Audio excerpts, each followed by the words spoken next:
Mahananda battalion 59 বিজিবির 10ম প্রতিষ্ঠা বার্ষিকী পালিত। আমাদের চাঁপাইনবাবগঞ্জ প্রতিনিধি মাহিদুল ইসলাম ফরহাদের পাঠানো তথ্য ও ভিডিও চিত্রে DD desk report. Chapainawabganj border guard Bangladesh Mahananda battalion 59 বিজিবির এর 10ম প্রতিষ্ঠা বার্ষিকী বর্ণাঢ্য আয়োজনের মধ্য দিয়ে পালিত হয়েছে।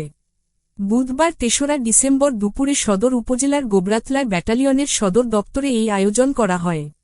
প্রতিষ্ঠা বার্ষিকী উপলক্ষে কেক কাটা, আলোচনা সভা, ব্যাটালিয়ন সমাবেশ ও মধ্যাহ্নভোজের আয়োজন করা হয়। প্রতিষ্ঠা বার্ষিকী অনুষ্ঠানে উপস্থিত ছিলেন বিজিবির Rajshahi sector commander colonel Kamal Hossain, জেলা প্রশাসক শাহাদাত হোসেন মাসুদ। চাঁপাইনবাবগঞ্জ ব্যাটালিয়ন 53 বিজিবির এর অধিনায়ক লেফটেন্যান্ট কর্নেল মোস্তাফিজুর রহমান।